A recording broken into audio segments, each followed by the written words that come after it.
కూడా మనం డిస్కస్ చేద్దాం. మనతో పాటు మాజీ పార్లమెంట్ సభ్యులు అలానే సీనియర్ నాయకులైనటువంటి కొండ విశ్వేశ్వరరెడ్డి గారు కూడా జాయిన్ అయ్యారు. సార్ నమస్తే.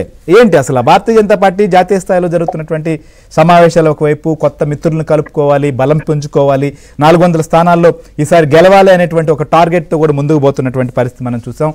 తెలంగాణ సంబంధించినటువంటి విషయంలో అంటే పొత్తులు ఏమన్నా కావాలని కోరుకుంటున్నారా, ఒంటరిగా ఢీకొట్టాలనుకుంటున్నారా?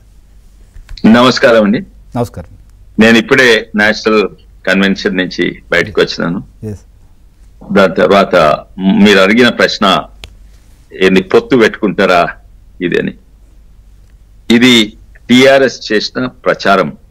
ఎందుకంటే టిఆర్ఎస్ పార్టీలా అందరూ విత్సల్ విడిగా ఇటు అటు పోతాను ఉన్నారు. అది ఆపుతందుకు, టు స్టెమ్ ద రాట్, ఆ మందను కాపాడుతందుకు కేసీఆర్ గారు వాళ్ళ కుటుంబం మీ ప్రచారం చేస్తుండే ఏంటంటే, లేదు ఎక్కడ పోకండి, ఇట్లా అది రాష్ట్రంలో అధికారం లేదు, దేశంలో ఢిల్లీలో అధికారం లేదు, అందరు ఇడిచిపోతుండ్రు, అందుకే వాళ్ళని ఆపుతందుకు ఇది దుష్ప్రచారం చేస్తుండ్రు. అది కేసీఆర్ చేస్తుండ్రు. మేము ఇక్కడ తెలంగాణలో ఎవరితో పొత్తు, టిఆర్ఎస్ తోటి పొత్తు కాదు, పొత్తు అని అనుమానంతో మేము ఓడిపోయినాం.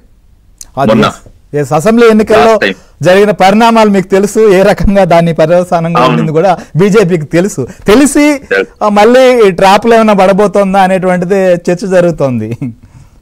వన్స్ బిటన్ ట్వైస్ షై అంటారు. ఒకసారి తెలిసిపోయింది, ఇప్పుడు వాళ్ళకి ఎంత దూరం ఉంటే అంత నయం అని తెలిసిపోయింది. ఇంకోటండి, మొన్న ఇంత ఎలక్షన్స్ ఒక 1 year ముందు అయితే కాంగ్రెస్ మేము ఎక్కడున్నామో అక్కడ ఉంటుండే, మేము కాంగ్రెస్ ఎక్కడుందో అక్కడ ఉంటుంటే. ఎందుకు మారింది? మేము దుష్ప్రచారం ఏంటంటే, మాకు